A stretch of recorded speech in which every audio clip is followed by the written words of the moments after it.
Welcome back. Sensex 93 పాయింట్లు, Nifty 20 పాయింట్ల లాభంతో ట్రేడ్ అవుతున్నాయి. సో మార్కెట్స్ లో ఒడిదుడుకుల ట్రేడింగ్ కొనసాగుతోంది. నెక్స్ట్ కాలర్ కదిరి నుంచి రాజశేఖర్ లైన్ ఉన్నారు. రాజశేఖర్ గారు sir, good afternoon sir. Good afternoon sir, Uga sugars, Lakshmi Vilas bank, Arcotech hold లో ఉన్నాయి సార్. హలో, ఓకే అండి. వాటిని ఇప్పుడు సెల్ చేశారు, ఏమైనా హోల్డ్ చేయమంటారా సార్?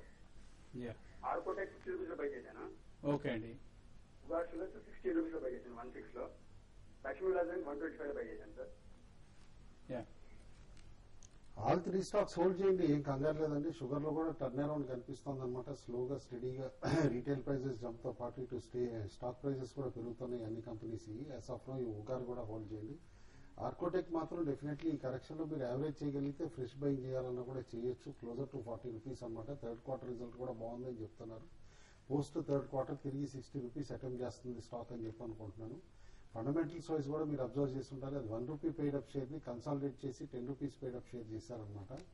వాల్యుయేషన్ ఇంక్రీజ్ చేయడానికి కూడా. And company has given last 2 quarters కూడా ఎక్స్ట్రీమ్లీ గుడ్ పెర్ఫార్మెన్స్ అండి. లక్ష్మీ విలాస్ బ్యాంక్ కూడా హోల్డ్ చేయండి. ఆల్ ప్రైవేట్ జనరేషన్ బ్యాంక్స్ కూడా పెరిగే పాసిబిలిటీ ఉంది. అండ్ M&A యాక్టివిటీలో నెక్స్ట్ ఇయర్ అనమాట. As of now hold and all three stocks. Next caller Bhimavaram నుంచి కుమార్ లైన్ ఉన్నారు. కుమార్ గారు హలో. హలో చెప్పండి కుమార్. సార్ నమస్తే అండి. నమస్తే అండి. సార్, సౌత్ ఇండియన్ బ్యాంక్ ఏ ప్రైస్ లో బై చేయొచ్చు అంటారు, కొంచెం సజెషన్ చెప్తారా? ఒకటండి, సౌత్ ఇండియన్ బ్యాంక్ మీరు ట్రేడింగ్ కోసం అయితే ఒక విధంగా ఉంటుందండి. ఇన్వెస్ట్మెంట్ కోసం అయితే మీరు కరెంట్ అవర్స్ లో కూడా స్టాక్ ని బై చేయొచ్చు. రీసెంట్ గా చూస్తే బ్యాంకింగ్ స్టాక్స్ అన్ని కూడా బాగా హై నుంచి మంచి కరెక్షన్ చూసాయి. కాబట్టి కరెంట్ అవర్స్ లో మీరు ఇన్వెస్ట్మెంట్ కోసం బై చేయొచ్చండి. మరి పన్నా కూడా అరౌండ్ 20-22 కన్నా పెద్దగా కిందకి వచ్చే అవకాశం లేదు. కాబట్టి మీరు ఈ కరెంట్ అవర్స్ లో కూడా బై చేయొచ్చు. ఇన్వెస్ట్మెంట్ కి అయితే మాత్రం, ట్రేడింగ్ అయితే మాత్రం కొంచెం స్టాక్ అయితే కొంచెం వీక్ ఉందని చెప్పాలి. 22 ఆ లెవెల్ కి వచ్చినప్పుడు బై చేయండి. ఓకే అండి. నెక్స్ట్ కాలర్ హైదరాబాద్ నుంచి సాయి లైన్ ఉన్నారు. హలో. హలో, గుడ్ ఆఫ్టర్నూన్ అండి. Good afternoon. ఇది నేను IDBI బ్యాంకు 181 లో తీసుకున్నాను సార్. తర్వాత ఇంకొకటి అట్లనే ముద్రా లైఫ్ స్టైల్ గురించి కూడా ఒకసారి చెప్తారా సార్? అంటే ముద్రా లైఫ్ కూడా తీసుకున్నారండి, తీసుకుందాం అనుకుంటున్నారా? అవును సార్, అది కూడా హోల్డింగ్ ఉంది. Okay. Mudra life last time పెరగడానికి కారణం some Korean company take over చేస్తుందని చెప్పేసానండి. బట్ డెఫినెట్లీ అది మెటీరియలైజ్ కాకపోవడంతో స్టాక్ రేంజ్ బౌండ్ అయ్యి ఇన్ఫాక్ట్ వీక్ కూడా అయిందనమాట. బట్ యాజ్ ఆఫ్ నో మాత్రం గార్మెంట్ సెగ్మెంట్ లో బాగా హైట్ అండ్ యాక్టివిటీ ఉందండి. ఎందుకంటే ఆర్డర్ బుక్ బాగా పెరుగుతుంది అన్ని కంపెనీస్ అనమాట. కాబట్టి హోల్డ్ చేయమని చెప్పేసి చెప్తాను. ఒకటి IDBI బ్యాంక్ గురించి అడిగారండి. IDBI బ్యాంక్ మీరు హోల్డ్ చేయండి. మీరు కొంత లాస్ లో ఉన్నారు, అయినా కూడా ఇన్వెస్ట్మెంట్ కోసం అయితే స్టాక్ అయితే మీరు హోల్డ్ చేస్తే మంచి రిటర్న్ రావడానికి అవకాశం ఉంది. కరెంట్ అవర్స్ నుంచి స్టాక్ 150, ఒకవేళ మార్కెట్ బాగా డౌన్ అయితే మాత్రం 150 ఆ లెవెల్ కోసం అంతకంచి పడే అవకాశం కూడా లేదు. మీరు 220 రూపీస్ దాకా అక్కడ వచ్చినప్పుడు ప్రాఫిట్ బుక్ చేసుకోమని సజెస్ట్ చేస్తానండి. నెక్స్ట్ కాలర్ ఆళ్లగడ్డ నుంచి రామచంద్రుడు లైన్ ఉన్నారు. రామచంద్రుడు గారు sir, good afternoon sir. Good afternoon sir, Shri Ashtavinayak stock గురించి అడగాలనుకుంటున్నాను సార్. చెప్పండి సార్, అది రీసెంట్ ఒక 6 months బ్యాక్ 10 రూపీస్ నుంచి 50 రూపీస్ వరకు ర్యాలీ అయ్యి మళ్ళీ 12 రూపీస్ దగ్గర ట్రేడ్ అవుతుంది. ఈ టైంలో బై చేయొచ్చా లేదా సార్? ఏ కంపెనీ అండి? Ashtavinayak media vision sir. Okay okay అండి.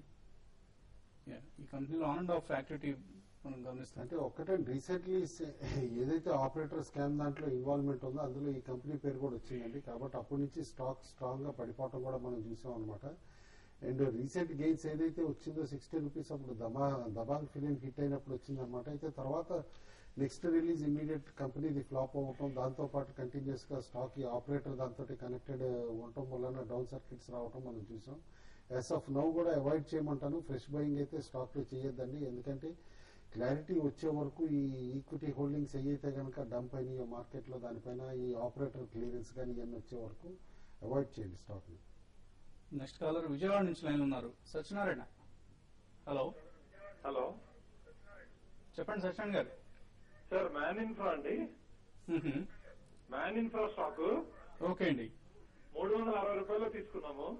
ఓకే అండి. దాని ప్రాస్పెక్టస్ ఏంటి? సో మ్యాన్ ఇన్ఫ్రా ఒక ఇంపార్టెంట్ ఆస్పెక్ట్ కంపెనీ ఏంటంటేనండి, ఇన్ఫ్రా కంపెనీస్ అన్నిటికీ హై డెట్స్ ఉంటాయి. But man infra is debt free infra company అనమాట.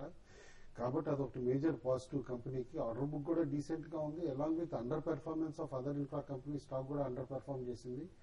But definitely at current levels నేను అనుకోవటం మీడియం టర్మ్ ఇన్వెస్టర్స్ కి ఇట్స్ ఎ గుడ్ బెట్. మీరు ఆల్రెడీ కొనుంటే కనుక హోల్డ్ చేయండి. Next year infra should be the flavour అనుకుంటున్నాను at some point of time. So ప్రస్తుతాన్ని హోల్డ్ చేయండి. చాలా భారీగా నష్టపోయింది స్టాక్. 360 నుంచి మీరు కొన్న రేట్ నుంచి 203 దగ్గర ట్రేడ్ అవుతుంది. హోల్డ్ చేయడం మినహా ప్రస్తుతానికి చేయగలిగింది కూడా లేదండి. విష్ణువర్ధన్ రెడ్డి లైన్ ఉన్నారు. విష్ణువర్ధన్ రెడ్డి గారు, good afternoon sir. Good afternoon. Sir నేను ఇస్పాత్ ఒక 2.5 రూపీస్ బ్యాగ్ 20 రూపీస్ లో కొన్నాను సార్. ఉంచుకోవచ్చా తీసుకోవచ్చా? అలాగే 24 రూపీస్ లో 5 దాని గురించి చెప్పండి. సెకండ్ స్టాక్ ఏదండి? అలోక్ అండి 24 రూపీస్ లో 2 ఇయర్స్ బ్యాగ్ తీసుకున్నాను. ఓకే అండి. ఇస్పాత్ అండ్ అలోక్ రెండు కూడా సేమ్ ప్రైస్ లో ఉన్నాయండి. మీరు అయితే కరెంట్ లెవెల్స్ లో అయితే ఇస్పాత్ కి రీసెంట్ గా చూస్తే కంపెనీ టేక్ ఓవర్ చేసుకునే ఉద్దేశంతో కొన్ని కంపెనీలు పోటీ పడుతున్నాయి. అయితే 21, 24 ఆ లెవెల్లో దీనికి ఆ రేంజ్ లో దీనికి టేక్ ఓవర్ చేసుకునే అవకాశం ఉంది. కాబట్టి ఇటువంటి పరిస్థితుల్లో మీరు ఇస్పాత్ని మీరు హోల్డ్ చేసుకోండి. ఒకవేళ 25 ఆ లెవెల్ పైన సస్టైన్ అయితే మళ్ళీ 28, 30 రూపీస్ దాకా పెరిగే అవకాశం ఉంది. ఈవెన్ అలోక్ ఇండస్ట్రీస్ కూడా టెక్స్టైల్ కంపెనీస్ కి చాలా రోజుల తర్వాత మంచి అప్ ట్రెండ్ ఉంది. అయితే రీసెంట్ గా హై నుంచి 35 నుంచి 25 రూపీస్ రావడం జరిగింది. ఇక్కడ మార్కెట్ కానీ కరెంట్ లెవెల్స్ లో ఓవర్ అయితే మాత్రం డెఫినెట్ గా మళ్ళీ అరౌండ్ 35, 40 ఆ లెవెల్ కి నెక్స్ట్ 2 to 3 మంత్స్ లో పెరిగే అవకాశం ఉంది. కాబట్టి రెండు కూడా ఇన్వెస్ట్మెంట్ కి అయితే హోల్డ్ చేయండి. నెక్స్ట్ కాలర్ గోపాలకృష్ణ ఏలూరు నుంచి ఆయన ఉన్నారు. గోపాలకృష్ణ గారు హలో చెప్పండి. గోపాలకృష్ణ, హలో నేను 100 షేర్స్ టాటా మోటార్ బీవీఆర్ 760 లో కొన్నాను, 750 లో కొన్నానండి. ఫస్ట్ క్వార్టర్ రిజల్ట్స్ డిక్లేర్ చేస్తూ కొన్నాను. ఓకే అండి. ఇంతకుముందు డిఫరెన్స్ టాటా మోటార్స్ డివిఆర్ కి డిఫరెన్స్ తక్కువ ఉండేది. ఇప్పుడు డిఫరెన్స్ చాలా ఎక్కువ ఉంటుంది. వై అది ఎప్పటికైనా డిఫరెన్స్ తగ్గుతుందా? I'm long term investor. 1.5 years 2 years certificate. Okay అండి.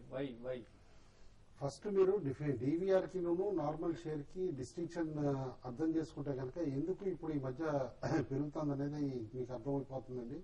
ఎందుకంటే డివిఆర్ వాటికి ఓటింగ్ రైట్స్ ఉండవు అనమాట. మీకంటే కరస్పాండింగ్ ఓటింగ్ రైట్స్ ఉండవు, తక్కువ ఉంటాయి. కాబట్టి ఆ డిస్కౌంట్ అనమాట. అయితే ఒకటి ఇది వరకు ఏంటంటే ఎక్కువగా ట్రేడ్ అయ్యేది కాదు. మీరు డివిఆర్ కూడా అబ్జర్వ్ చేస్తుంటే కనుక అందుకని చాలా స్టీప్ డిఫరెన్స్ ఉండేది, ఆర్ నేరోగా ఉండేది, అండ్ వొలటైల్ యాక్టివిటీ ఉండేది అనమాట. అంటే రెండింటి మధ్య ఆర్బిట్రేజ్ కూడా తక్కువ ఉండేది. అయితే ఇప్పుడు ఇన్స్టిట్యూషనల్ యాక్టివిటీ కూడా డివిఆర్ లో బాగా పెరిగింది. ఎందుకంటే టాటా మోటార్స్ స్పాట్ షేర్ దాదాపు 1300 పైన స్టేబుల్ అవటం వలన అందరికీ అది కాస్ట్లీ అనిపిస్తుంది అనమాట. అది కాస్ట్లీ అనిపించి ఇమీడియట్ గా డివిఆర్ తీసుకుంటున్నారు underlying.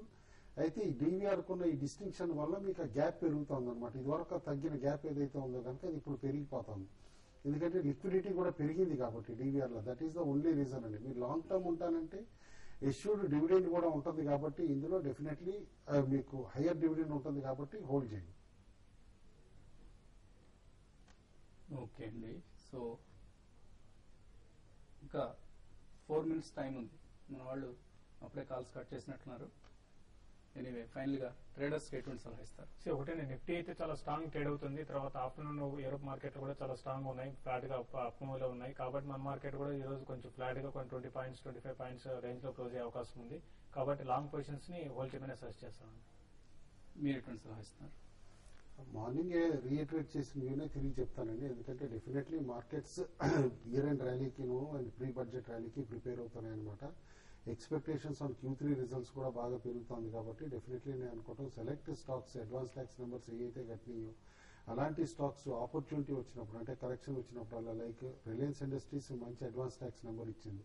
But morning it was available at 10.45, ఇప్పుడు 10.65 అయిపోయింది. అట్లా అనమాట. ఆపర్చునిటీస్ ఎన్కాష్ చేసుకోవాలి. అలాంటి స్టాక్స్ కరెక్షన్ వచ్చినప్పుడు బై చేయమని చెప్పేసి as of now cement stocks కూడా BTST కింద కొనమని చెప్పేసి అంటాను. ఎందుకంటే నెక్స్ట్ కపుల్ ఆఫ్ డేస్ కూడా rally in cement stocks may continue. Okay అండి. సో సెల్ ఆన్ ర్యాలీస్ ఇది నిన్నటి మాట. ఇవాళ బై అండ్ డిక్లైన్స్ ప్రస్తుతం మాట ఇది. సో సెన్సెక్స్ 95 పాయింట్లు, నిఫ్టీ 22 పాయింట్ల లాభంతో ట్రేడ్ అవుతున్నాయి. మరికొద్దిసేపట్లో afternoon trade on TV5 money.com ఈ కార్యక్రమం కలుద్దాం.